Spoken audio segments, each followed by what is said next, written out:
As men, we put a lot of work into building our own lives, building our lives up in our business, career, our fitness and health, our lifestyle. And then when we get all that stuff dialed in, then we start building a relationship, an amazing relationship with women. And sometimes when you start the relationship, you start building your life solely for that other person. So in this video, I'm going to go through what mistakes I did in my relationship with my ex-fiance. I made a few mistakes where at the end I saw that I was starting to build a life solely for her. And it could have went very poorly, and I'm here to help you guys avoid that pitfall. So without further ado, let me jump into a few things that I found that I was making a mistake, and I stopped building a life for myself, and I started building a life for my ex-partner. So let's get into this. So the first thing I realized is my gym motivation started to really suffer. I started to think, the mindset behind that and why that happened, from what I remember, was I started to think, and I realized that the relationship was starting to dip a bit, and that it didn't help at all. So the relationship energy and attraction was starting to go down a bit. So I basically put my fitness off to the side to save a dying relationship that was doomed anyways. And the reason why I didn't just give up on it and just say, you know what, it's not working out, and then start building a relationship that would work out, is because I had a lack of abundance in there. A lack of abundance in amongst all these 3 points that I'm about to go into. The other two anyway, I'm starting to go in the first one, I guess. But a lack of abundance is what I find causes a lot of problems. You know, you think you can't get another girl, then you resort to doing all 3 of these things to try to appease and stay in a relationship that's kind of doomed anyways. You know, if you're just living your life and welcoming a girl into it and it's not working out, usually it's just the dynamic between you two is messed up. So that's basically what I find is the main thing. And, you know, along with all that stuff, I found that my fitness was really taking a dip because you kind of work on that relationship and try to save it out of desperation, and the gym kind of suffers, and that's not good, because if you're not working on your physique, personally, I don't feel good.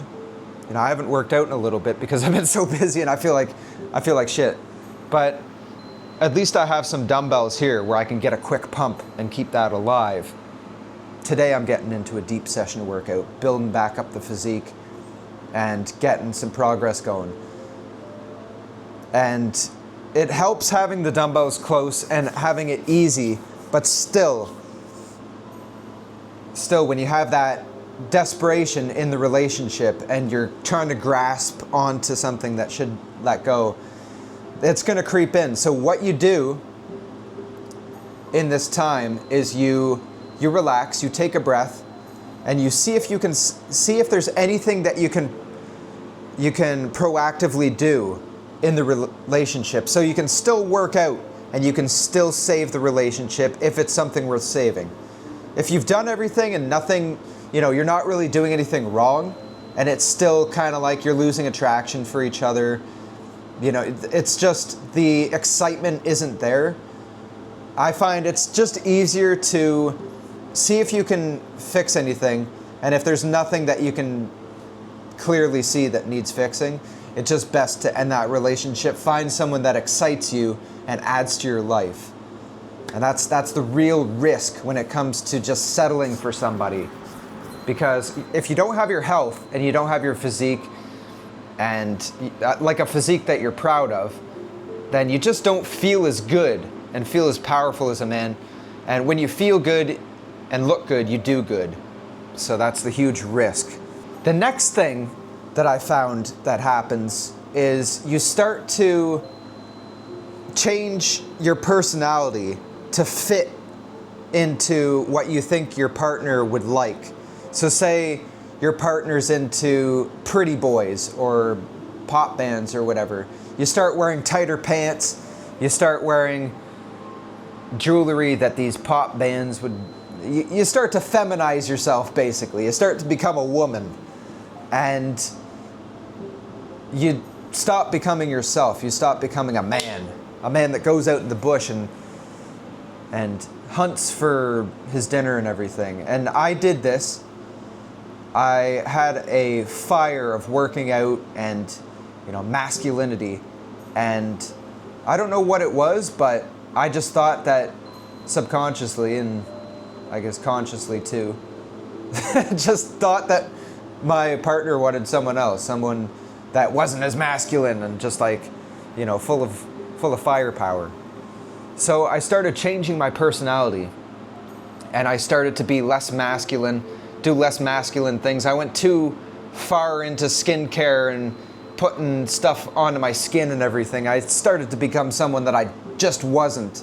And everyone else saw this around me, but I didn't really see it because I thought, hey, I'm just being someone that my partner would enjoy being around. That's the worst thing you can do. Don't change who you are. Because if you change yourself for someone else, then you don't stand for anything. If you don't stand for anything, then you'll fall for anything. And I fell for all the shit at the end, and I felt like an idiot. So never compromise who you are for a partner.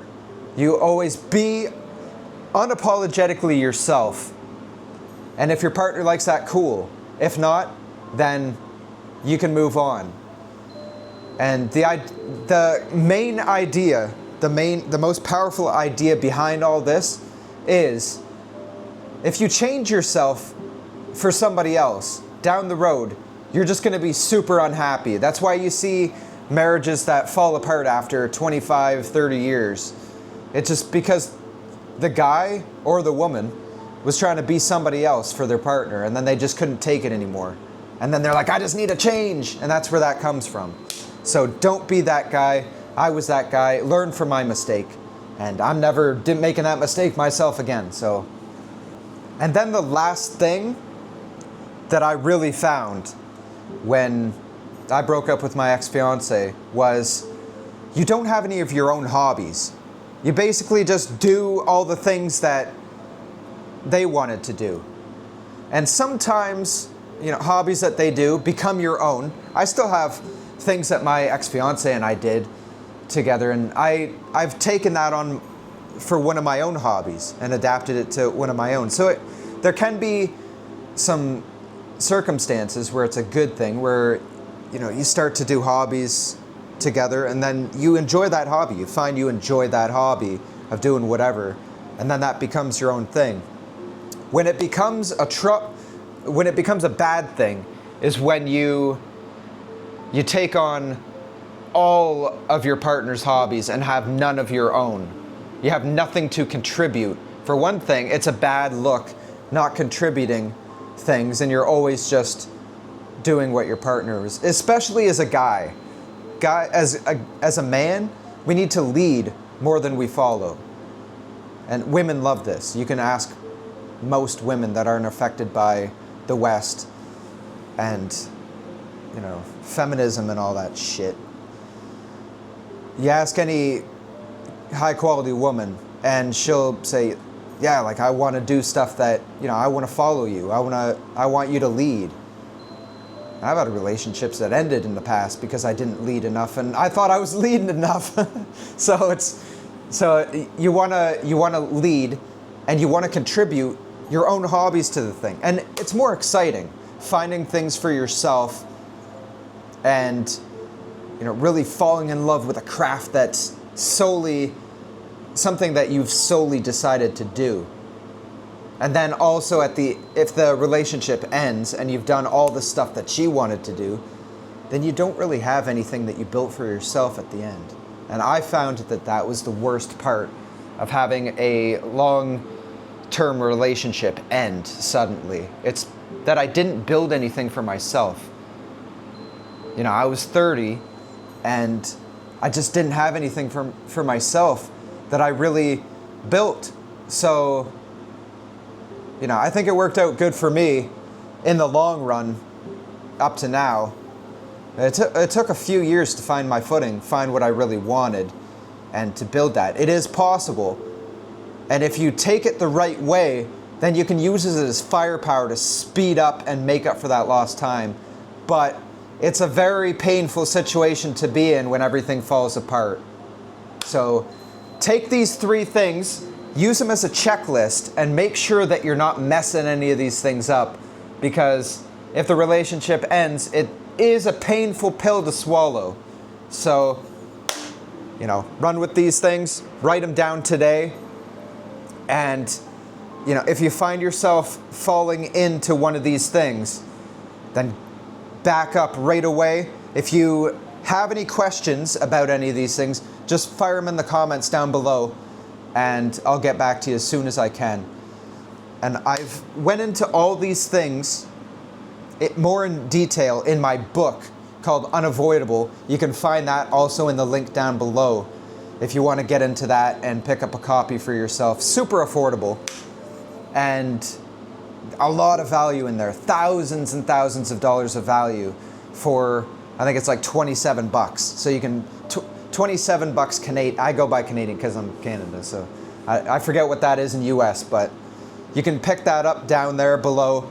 And if you want to take it to the next level, to get the what do you call it? Get feedback, accountability. It's been a long morning. And all that stuff. I also have coaching down there as well. So you can pick up some coaching and make sure that you're actually making progress in real time. I can get back to you in 24 hours instead of, if you comment here, I could get back to you in you know, it could be like a few days depending on what's going on. So that's the power of the coaching. You get real-time accountability, feedback, and everything. And you get walked through everything. I hold your hand and make sure you get led in the right direction. So if that sounds cool, check it out down there. But if you like the video, give it a thumbs up. Subscribe if you want to stay a while, because I put 5 videos out every week. Don't want to miss these things.